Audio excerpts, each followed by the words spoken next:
Hello everyone, আসসালামু আলাইকুম। আজকে নিয়ে আসলাম আলুর চপ, ডিমের চপ, যেভাবে আমি বানাই। তো আমি এখানে আলুটা সিদ্ধ করে ম্যাশ করে নিছি এবং তারপরে এখানে কিছুটা পেঁয়াজ বেরেস্তা আর শুকনা মরিচ, তার মধ্যে আরও কিছু দিব। এবার আমি এখানকার মরিচের বটুগুলো একটু ভেঙে নিই।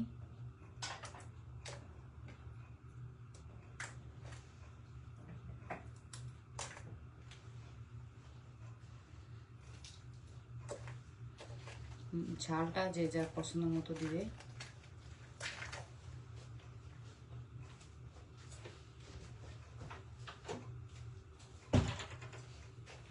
এবার দিয়ে দিব এখানে কিছুটা একদম চিকন করে কাটা পেঁয়াজ পাতা। এটা না দিলেও চলে, এটা যার যার ইচ্ছা মতো। তারপরে দেব এখানে ধনিয়া পাতা,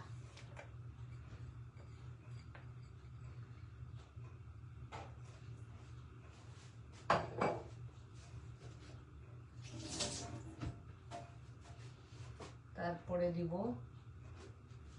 সামান্য একটু আদা রসুন পেস্ট,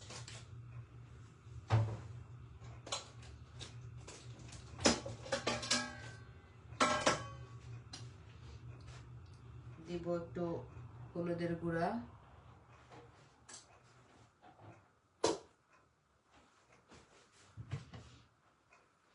দিব ভাজা জিরার গুঁড়া,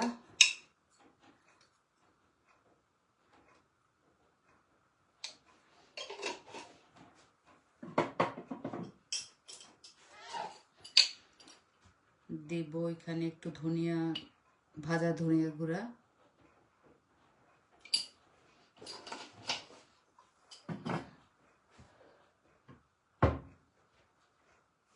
তারপরে দিব পরিমাণ মতো লবণ,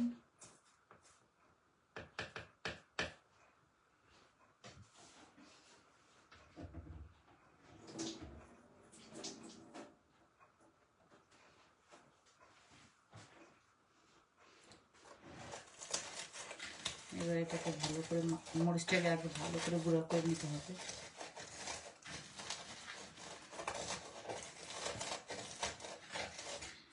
এভাবে করে বানায় ফ্রিজে রাখা যাবে, মাস জুড়ে রাখে খাওয়া যায়। আমি একসাথে বেশি করে বানায় ফেলি, বানায় ফ্রিজে রাখে দিই, খালি বার করে গরম তেলে ছাড়া।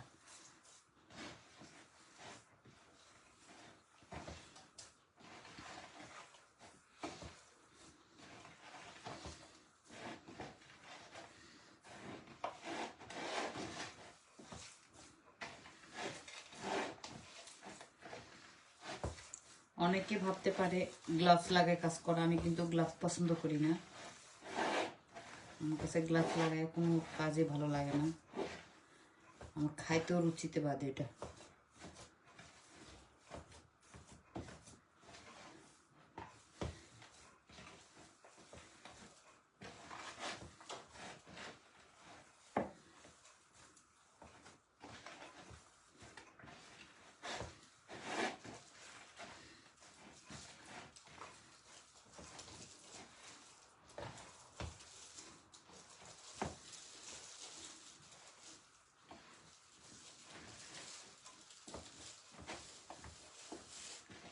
আমার মাখাটা হয়ে গেছে।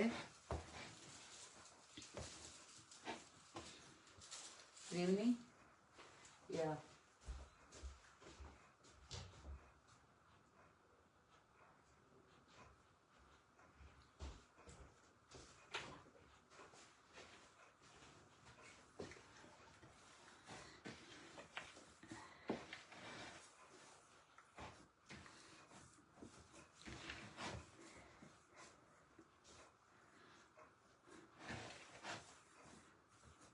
মনে হয় এখানে একটু লবণ দিতে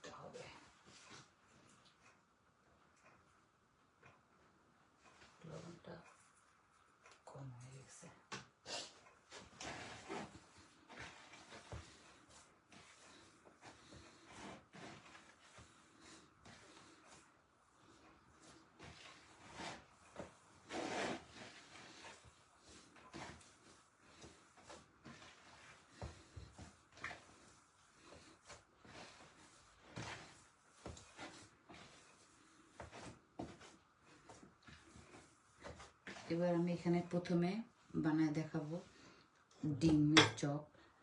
কেউ 4 ভাগ করতে পারে, আমি এখানে 2 ভাগ করে নিচ্ছি এক একটা ডিম। এই যে প্রথমে আমি 2 হাত পরিষ্কার করে ধুয়ে নিচ্ছি, নিয়ে এইভাবে চ্যাপটা করে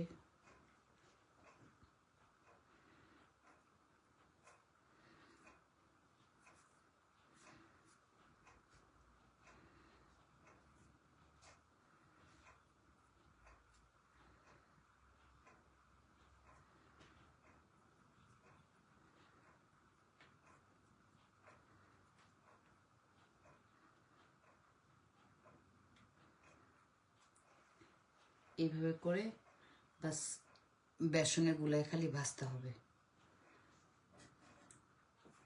আমি আরো একটা করে দেখাই।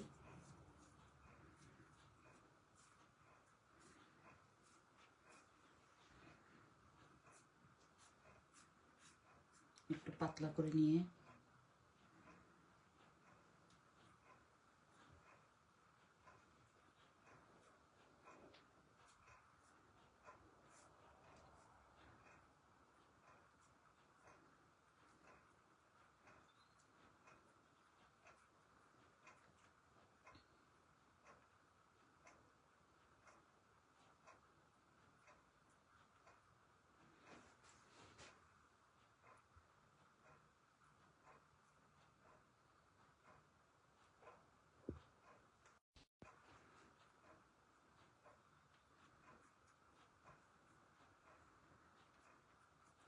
এই যে আর একটা দেখা দিলাম।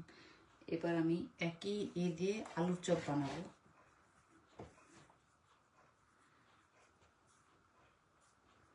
শেপ যার যা ইচ্ছা মতো, বড় ছোট মিডিয়াম যার যেটা ইচ্ছা।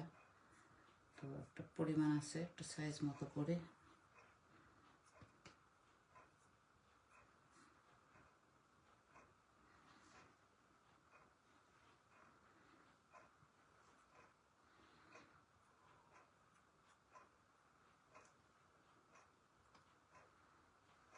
এই যে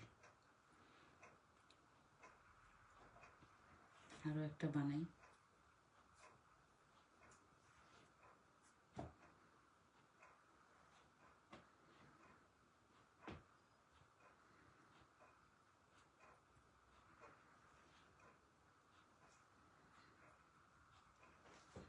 এভাবে করে বাস খালি বেসনে গুলাতে হবে, বেসনের ভিতর দিয়ে ছাড়তে হবে। আর এইভাবে করে বানায় একটু ফাঁক ফাঁক করে রাখে, ডিপে রাখলে তখন এটা যখন একটু শক্ত হয়ে যাবে তখন এটাকে একটা বক্সে করে ডিপে রাখে দেওয়া যাবে। সবাই ভালো থাকবেন, আল্লাহ হাফেজ।